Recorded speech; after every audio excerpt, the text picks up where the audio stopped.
Lijo and Rose Tolentino and family, Chris and Rona Gomez and family, Jose Pepe Ison, Sally and Francis Seller and family. Kapasalamatan da naman ding magmasusi king Aldodang Kebaitan, di Monsignor Abelardo Basilio, Reverend Father Rustum Tanglao, Reverend Father Victor Nicomedes Nicdao, Reverend Father Marvin Sinlao, Princess Rihanna Tayag, Elsa Malonzo, Medic Pinlac, Rolly Bayot, Giancarlo Yusi. Special intention, Mayor Teddy and Mrs. February Tumang, Ditz and Ita David and family, Felipe Pajardo,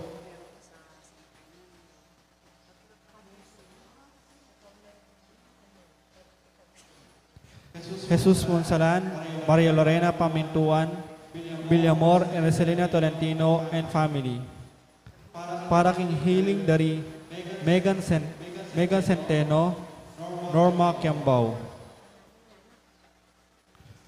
Para king malalagwang kapaldanan dari Brother Pat Ahos, Father Ray de la Cruz, Mark D. Kleiner Bayani, Espiridion Kayanan, Rosel Montemayor, Belia Trinidad, Bianca Marie Santiago, Joy Manalo, Amalia Sumang. Para kingalananggang kapainawan ng kaladwa dari Domingo Senior, Lisel, Domingo Junior, Remedios, Danilo, Elena, Corazon, Leonardo, Ricardo, Roberto, Elias, Jerry, Alfredo, Joel, Nida, Rodolfo, Nicolas, Luz Biminda at Dimaldang Kaladwalking Purgatorio.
Ilagyuning impampo ng anak ang po ng Banal Espiritu, ang grasya ni Ginutang Jesucristo, ang lugod na ng Diyos, ating pamakyagom ng Banal Espiritu, mantabi kay kaingan, may payabak kay kaingan po, at piyesta na po ng Mater Dolorosa ngini, ang Mona Birhen Maria de los Dolores.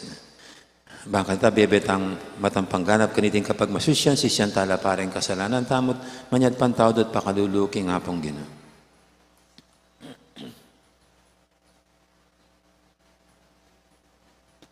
Kami sadya King Birhen Maria ban maging indu ning magdo sa mong anak Ginoo pakalulo.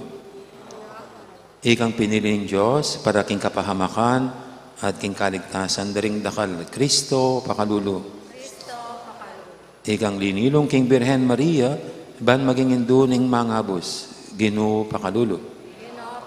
Ing Diyos sa may paintutu, pakaduluan na katamo, at king pangapatawad daring kasalanan tamo, idala na katangan sana, King Bie, alangangga. Manalangin tamo.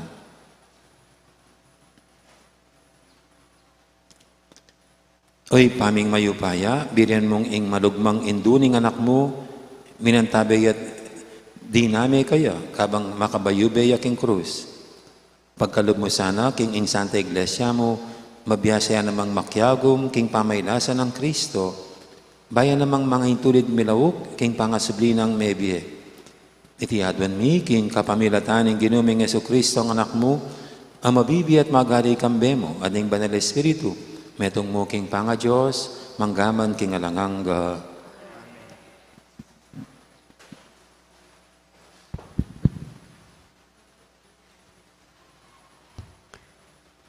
Pamamasang ibot, king mumuna ng sulat San Pablo kang Timoteo. Ibot siya iting sulat kang Pablo, ing apostol ng Kristo Jesus, agpang king kaburyanin Diyos, akyakatang talapagligtas, at Kristo Jesus, akyakatang kapanayan. Mi paralayo kang Timoteo, intune ng anak ning kasalpantayanan. Manano na sanang miyabyeke ko ing grasya, lunos at kapayapan ay iba't king Diyosik pa at Kristo Jesus akyakatang Ginoo. Pasalamat ko kang Kristo Jesus akyakatang Ginoo.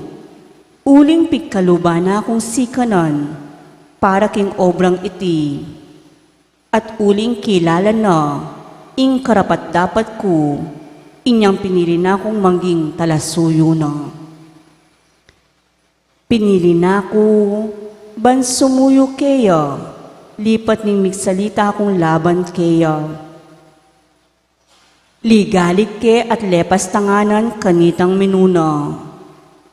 Makanyan man, kelunusan ako ng Diyos, uling ekubalo indaraptan ko kanito, pablasang ekpamaniwala kayo. At pigkalub na kanako ng Ginoo, ing maglapo ng lunos. Pigkalub na kanako ing kasalpantayanan, at ilugod at yukyakatamo, uli ning pangayagom tamo, kang Kristo Jesus. Ingamano ning Ginoo. Ika Ginoo imbukod kong pibandyan. O Diyos ko, ingatan mo ko, uling kaya kako magsantong. King Diyos kakong sabyan, ika ing kakong bukod Panginoon. Ika Ginoo imbukod kong pibandyan. Intula akakong pagnasan, karinggamat mo, tsumayap kong kapalaran. Ing Ginoo kakuyang puryan, uling kako babeyang mayap akausukan. Kakong kaisipan, kayayang tatarian, busal naman ing kabengyan. Eke malyaring kalingwan ing Ginoo. Uling parati yang atsuking siping ko, matatagko, at mauugon. Ingdalan pa yung turo kimbye, papakit na. Siping mo at tutulang alang kapante. Ing sahok mo, magdanang tulang alang kapupusan.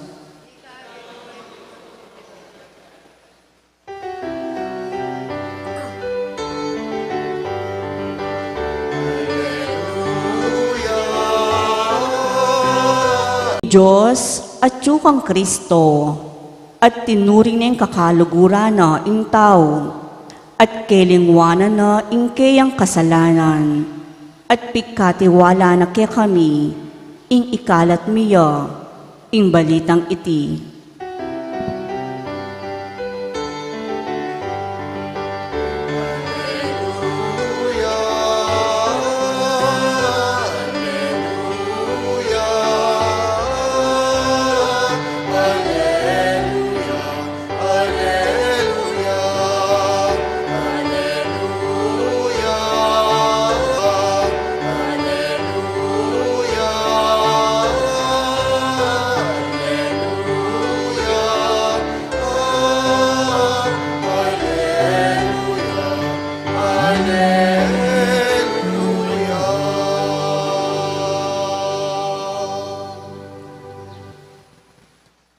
Ang Ginoo manatili kay kayo. Pamamasa king maya pabalita agpangkang San Lucas. Salita niya namang Yesus, siting talimhaga, karing kayang alagad nga na.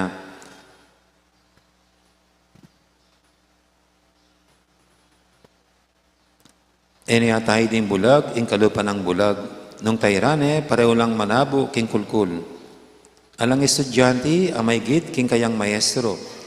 Dapat ng estudyante, ayari na yung kayang pamag-aral, maging kalupan niya mo ng kayang maestro. Bakit apapansingan ming puling king mataning kekang kapatad? At mo niya manapapansingang introsong at tsuking sariling mata mo. Makanano mong sabihan king kekang kapatad, pabaran mong idayo king kekang puling, ngayon may akakiting trosong at tsuking mata mo. Hipokrita, ilako may paintrosong at tsuking mata mo, at kanita masala may ngakit, at ala ko ing puling king mata ning kapatid mo.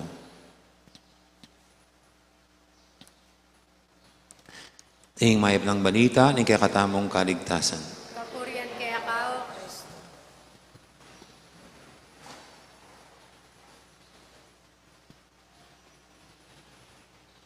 And Dolorosa ay umiiyak siya, na malungkot, nalulumbay. Ang daming mga titulo ng Mahal na Birhen. Yung lang pong Litany of the Blessed Virgin Mary, hindi ko alam kung ilan yon. 150 yata yun eh. Meron ng Queen of Peace, Queen of the Patriarchs, Queen of Apostles. Ang daming mga titles. Pero ito nga po, kakaiba. Our Lady of Sorrows. Pwede ba sabing Reyna ng Pighati? Reyna ng Pighati. Reyna ng kalungkutan.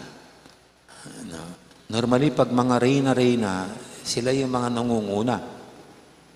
Kaya nga po yung mga sa mga beauty pageant, pag naging Miss Universe, ikaw ang reyna sa buong, ibig sabihin, yun ang pinakamaganda, yan ang pinakamagaling, pinaka-smart sa mga reyna-reyna. E di dito, pag tinawag natin ang Mahal na Birhen bilang Our Lady of Sorrows, Queen of Sorrows, ibig sabihin siya rin po ang nangunguna sa kalungkutan. Siya rin ang nagwagi sa pagharap sa kalungkutan. Kaya parang ito, siya ating pinuputungan ng korona na siya ang reyna ng pighati, reyna ng dalamhati, reyna ng kalungkutan. Pwede nating sabihin, the crying lady. At tignan niyo po yung simbahan, no? Hindi lang yung mga masasayang, siguro, mga sasayang anggulo ng buhay na Mahal na Birhen ang ginugunita. Hindi lang yung yung magaganda na nangyari sa buhay niya, na ginawa ng Diyos sa kanya, ang ating tinatanghal sa kanya. Kundi ultimo, itong anggulo ng kanyang mga pinagdaanang hirap at pasakit sa buhay. Siguro kaya ginawa ng simbahan ito kasi para ipakitang ang mahal na Birhen ay tulad natin sa lahat ng bagay. Kung mayroon ng kakaiba sa kanya, ay yung she was conceived without original sin. But when it comes doon sa mga karanasan sa kalungkutan, pagsubok, problema, kahirapan, kapareho natin siya. At alam naman po natin ang mga ganyan na nangyayari sa ating buhay bilang Kristiyano. Sabi nga, they can either make us or break us. Dinadala tayo sa depression. Kaya yung iba, pag ganyan, yung hindi halam harapin ang ganyan, nagwawala. Yung iba, nasisira ng bait. At yung iba naman, sa ngayon po, dumarami yung mga cases of suicides. Dito po sa ating parokya, ilan na po yung mga ganyang pinagmisahan natin, o binasbasan natin, na kinitilang sariling buhay. At para sa atin, nangyari yan kasi meron silang pinagdadaanan. Kasi meron silang mga hinaharapan sa buhay na parang hindi nila alam lusutin, hindi nila alam harapin. Two nights ago po, naisipan kong tignan ang buhay ni Ninoy Aquino, the late Ninoy Aquino. At isa sa mga napanood ko tungkol sa kanya ay yung interview niya po sa 700 Club. Isang Protestant na television na magpahanggang ngayon, alam ko, nandun pa po yung 700 Club. It is a worldwide program ng mga protestante. At doon po in-interview siya. Kung hindi ako nagkakamali, 1981 yung interview niya. Right after ng ilang buwan na siya nag-recover doon sa opera sa kanya doon sa US dahil sa angina na triple bypass siya. At sin-interview po siya. At alam niya doon sa interview niya, kinuwento niya kung gaano ang hirap at dusan dinanas niya nung siya'y kinulong ni Diktadorang Marcos for 7 years. Solitary confinement. He was solitary confined sa isang kwarto. At doon daw po doon lang siya sa kwartong yon. Hindi man siya makalabas. Kuminsan pinapag-exercise sa labas, pero most of the time, nasa loob lang siya ng kwarto. Kaya, nung nandoon po siya, siyempre po si Ninoy Aquino is born Catholic. Pero sabi naman niya doon sa interview niya, kahit Katoliko siya, hindi naman talaga siya concerned sa kanyang Catholic faith. Now, though he belongs to the Catholic community. Now, pero habang nandoon po siya sa kulungan, doon siya nakapagtanong-tanong ukol sa kanyang pananampalataya, the fundamentals of his faith. He questioned the fundamentals of his faith. Kung talagang mayroong Diyos, yun ang isang tanong niya. Kung mayroon talagang Diyos, bakit ako nandirito? Sabi, sa kulungan ito. At yung mga masasama nandun sa labas. Bakit hindi sila yung mga ikulong? Bakit ako dito naghihirap? Wala namang kasalanan. No. Tapos, nabanggit pa po niya yung mga naghirap sa Auschwitz, yung mga pinaharapan ni Hitler doon. Ba't nangyayari yung mga inosenteng ganyan? No? So, kaya parang gustong gumuho ang kanyang paniniwala sa Diyos dahil sa hirap na kanyang dinanas. But then, siya mismo ang nakaisip ng kanyang sariling sagot sa kanyang tanong. Sabi niya, this sufferings is useless, meaningless. walang kahulugan, walang saysay. Bakit nangyayari? Pero then, sabi rin niya, siguro with the guidance of the Holy Spirit, with God Himself, naging maliwanag sa kanya. Pero sabi niya, walang saysay itong paghihirap, itong mga ganyang nangyayari sa mundo. No. Kasi kung ano yan, who is going to reward all these people who are suffering? No. Sino ang magre-reward? Ano ba ang reward sa Tagalog? Magbibigay ng gantimpala sa mga naghihirap. So sabi niya, so there should be a God who is going to pay back, who is going to reward all these people who are suffering innocently. At doon po siya humugot ng lakas. At doon niya nasabi sa kanya sarili, that's why sabi niya, sa sinasabi ni St. Paul, it is, I am strongest when I am weak. Dahil para sa kanya, ito, dahil alam niya ang Diyos, ang mismong gagantimpala sa kanya mga paghihirap. Kaya doon siya lumakas at nakahugot ng tibay ng loob para harapin ito anumang paghihirap sa kanyang struggle to lead the country to liberation from dictatorship. At siguro tayo rin po ganyan. Na para sa atin, ano bang kahulugan ng ating mga paghihirap kung hindi ito papansinin ng isang magre-reward sa atin, ng isang gagantimpala sa ating katapatan, sa ating kabutihan, na sa kabila ng ating mga pinagdadaanan, we still continue to live a very meaningful life. At ang mahal na Birhen, dyan kanya po nakikita sa kanyang mga dinanas. No?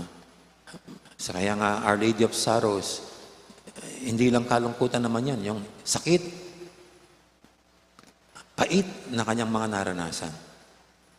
Pwede siyang magwala, pwede siyang mawala sa katinuan, pero she has chosen, yan, to stay under the power of God. Siguro, pwede natin sabihin sa nangyari sa mahal na Birhen, kasi sa kanyang mga pigati, sa kanyang mga kalungkutan, sa pananatili sa kanyang kabanalan at kabutihan, later on, God will reward her, will repay her.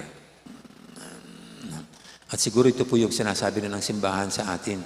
Binibigay sa atin ng mga Birhen para ipakita sa atin, ito na nagdusa, ito na nakaranas ng kalungkutan, ito na hindi naiwas sa mga paghihirap at mabibigat na pagsubok sa buhay. But then, she learned how to face, how to stay strong, and remain steadfast in her faith in God.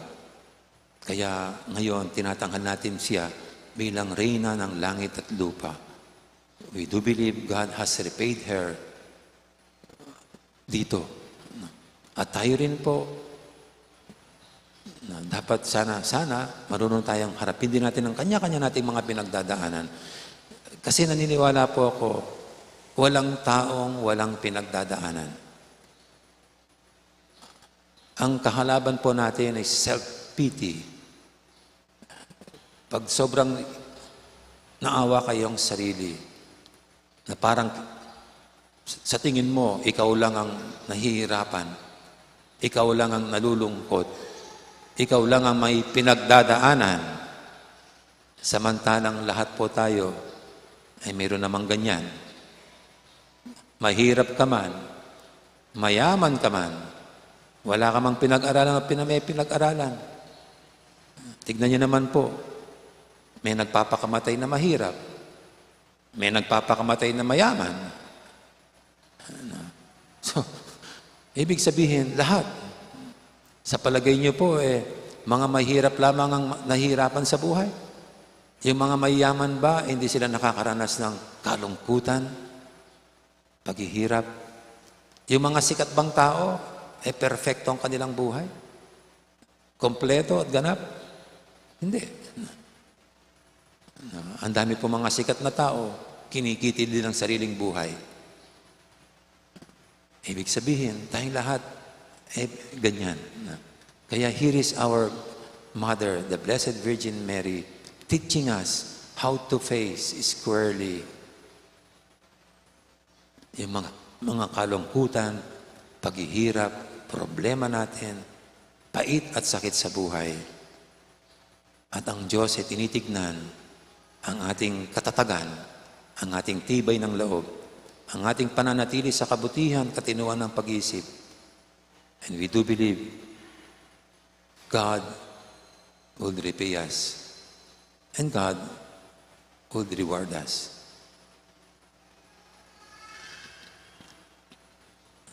Amen. Ngayon po'y ating dulog sa pintay mga kahilingan, tayong lahat na patuloy na inaakay ng Panginoon tungo sa makabuluhang buhay sa kabila ng mga iba't ibang pinagdadaanan natin sa buhay. Sa bawat panalangin, sabihin natin, Ginoo, ipakit mo kaya kami numakananomiyang agalang ing metong at metong. Ginoo, ipakit mo kaya kami nung makananumi ang igalang ing metong at metong.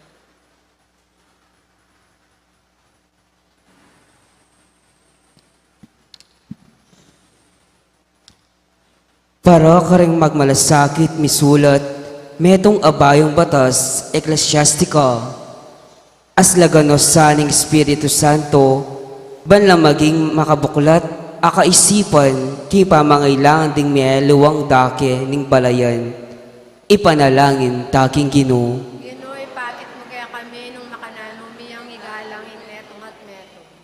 Para ka ring obispo, at ding karelang superior, parati rosanang lalawan, ding mitulduan magobra lalamda, anting malapit ng katambayan na ating sariling konsensyang tutokyan, at ating sariling kainan, anong nula kailangan sopan, ipanalangin taking Ginoo. Ginoo, ipakit mo kaya kami nung makananumi ang igalang ing metong at metong. Para karetang atipang may nang konsensya, uling iti at siyo, migit king isipan tamo, kaniting kakatang modernong Kristyanismo, manakitlasa ng metong amalugod asang Pablo, apasala at manantabe karelo, ipanalangin taking Ginoo. Ginoo, ipakit mo kaya kami nung makananumi ang igalang ing metong at metong. Para kakatangan, mabiyasa tasan ng lugod, kapamilatan ng kakatang sentido, kaburian at agyang ng kakatang panamdam. Nune kapamilatan ng kasing dalise puso ng Yesus, amete para karing sablang tao, lipat ni ngalayang inawad na anumang kondisyon para kingkayang lugod, ipanalangin taking Ginoo. Ginoo, ipakit mo kaya kami nung makananumi ang igalang ing metong at metong. Ngenya duwan tamon sarili tang kapagnasan.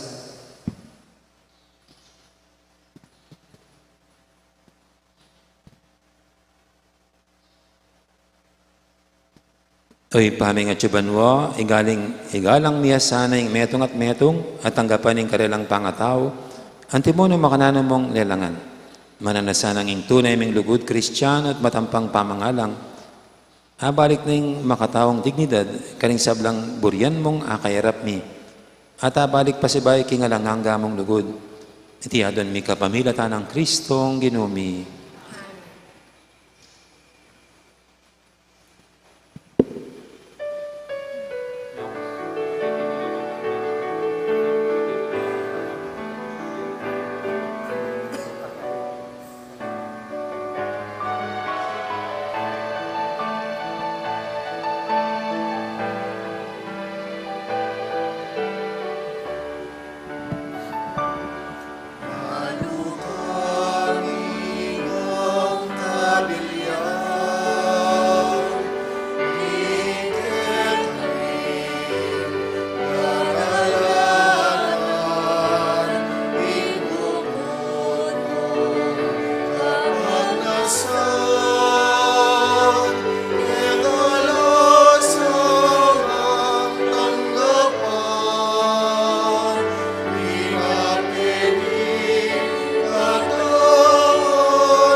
Manalangin kay pakamalang kapatid, banting kay katamang daon, matanggap harapan ng Diyos, ipanglubos mayupaya.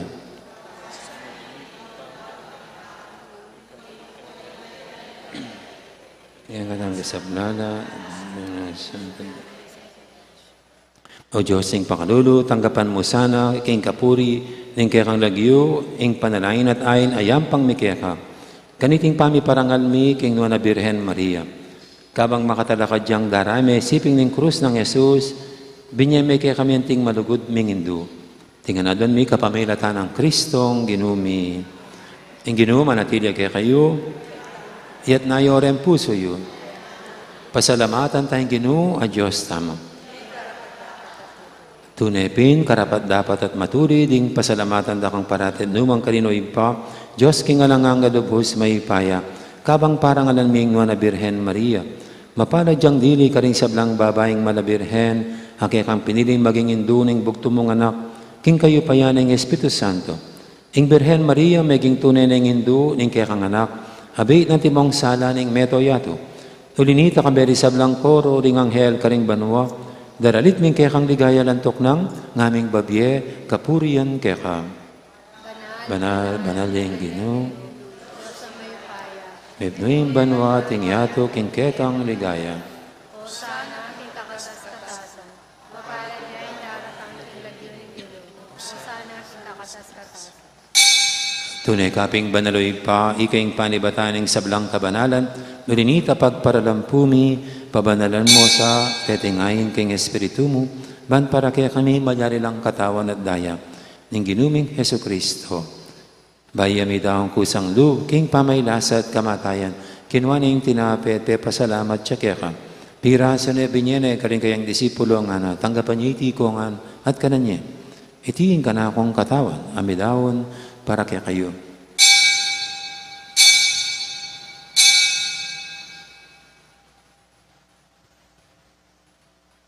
Makanya mo naman, kay baning apunan, kinuha na yung kalis. Pasibayang pasalamat kaya ka. At binyin na yung kalis, karing kayang disipulo nga natanggapan niyo iti kongan, minum ko kaniti. Iti yung kalis, ting kana akong daya. Ing daya ning bay talang hanggang tipan. Ami bubu, para kaya kayo't para ka rin sablang tao, ban kaya tami patawaran na rin kasalanan. Dapta niyo iti bilang kapigaganakan kanako.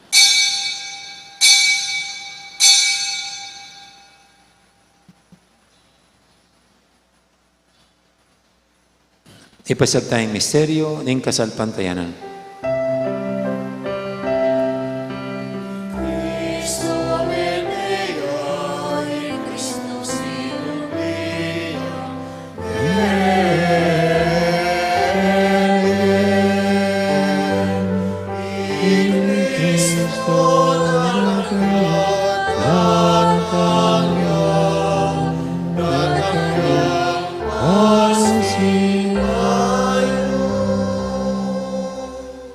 Inyong inigaganakan niyo ipa, ing kamatay na pamanyabli na may biyaning anak mo, darami kaya kaiting tinapi, ing biyating kalis, ing kaligtasan. Na yun ming pasalamatan kaya ka, ing pepalyarian mo kaming matampang talakadarapan mo, ban sumuyo kaya ka. Mapangmamayang pagkamuha mo, king ikaming ansanang misulusulu, king katawan at dayang Kristo, tipuna na kaming anting metong ning banal Espiritu. Ganakan may uipa, ing Santa Iglesia mo makalaganap kimeto yato, ban may ganap ikin lugod, kambi ng Francisco kaya kaming Papa, at Florentino kaya kaming Obispo, ading sablang pare.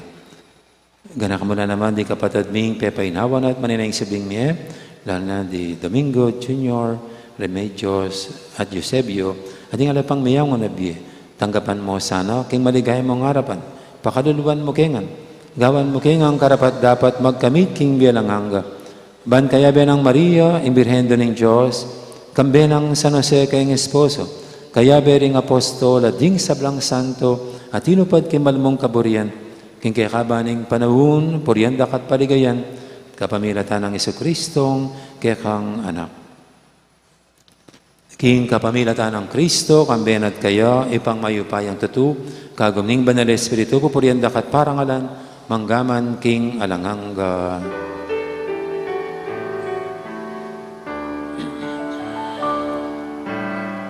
Amen.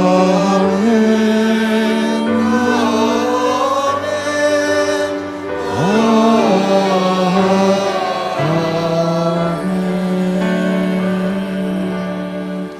Ngayon mo nalang tamit mong kapanilingan lugod king ipa, karingamanong tiro ng Ginoo kaya katamo. Ipami, tiyo ka banuwa, misamba niya ilagyo mo, datangke kaming kayarian mo, katisurip antibanwa. Ing kakanan mi, king aldo-aldo, ibiyem mo kaya kami, king aldo ang ini. Ang po ni patawad mo kaya kami, ding isala mi kaya ka, anting pamamatawad mi, karing mi kasala kaya kami. Ang imo kaya paisawag kintoksu, anikabos mo kami, kisablang marok. Ikabos mo kami, o Ginoo, kisablang marok, manugod mong ipagkalubing kapayapan, king panawin mi, bangking kasaupan, ing kaya kang pakalulu, parati kaming mikabos, king kasalanan, at miligtas kisablang kaligaligan. Kabang maninaya kami, kambining maligayang kapanaligan, king panyatang ng Yesu Kristo, kaya kaming talapangabos. Muling kaya kayo kayarian, natin kayo kaya, natin ligaya, O ginaming Yesu Kristo, sinabi ka rin kaya kang apostol, ing kapayapan lalakwang ko kaya kayo, ing kapayapan ko babiya ko kaya kayo, mo sana babalikdan, din kaya kaming kasalanan, naning lawin mo yung kasalpantianan ng kaya kang iglesia, at pamayapan mo yung pambilugan nagpangking kaburian mo, ika mabibi at magari manggaman, king alangangga, ing kapayapan ng ginuman, tabi sana kapilan man kaya kayo. Timi kakapatid, may pupugayin tamang ining kapayapan, kapayapan kaya kayo. King kasalanan ng yato, pakaluluan mo kami, Cordero ng Diyos, sumila ko, king kasalanan ng yato.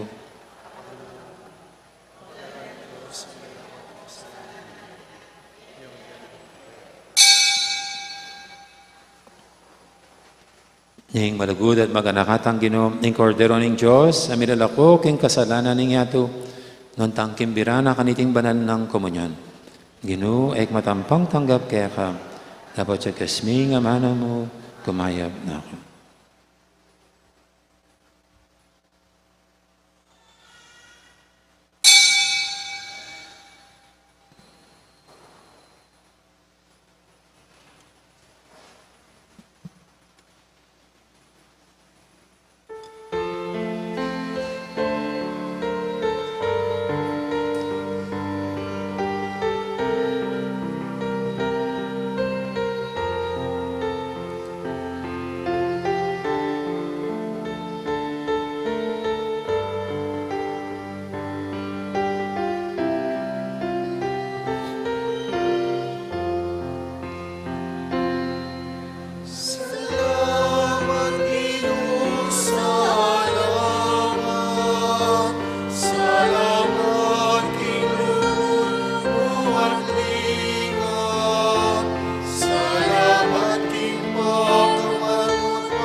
Manalangin tamo. Oy, paming malugod, pasalamatan da kang alang likat, king sakramento ning alanganggang kaligtasan. Kay ba't may pamong tinggap, mapakmabaming ipaniga po, ikaming migaganaka king lungkot at pinandamaning mo na Birhen Maria, king lilong ning krus ng Kristo, ason dumisa ng gagampanan para king mabilog a Santa Iglesia, ing makaligtas ng pamaylasan ng ginuming Yesu Kristo, ang mabibit magari manggaman king alangang ting Ginoo manatili kay kayo. Bendisyonan ako ng Diyos sa may paintutu, ingip pa, amponing anak, amponing banal Espiritu, may harining kakatang kapag masusya na metana, luguran tayong Diyos, ating kaparatamong tao. Salamat, King Diyos. Dakal po salamat, may poras gandang araw, maraming pong salamat.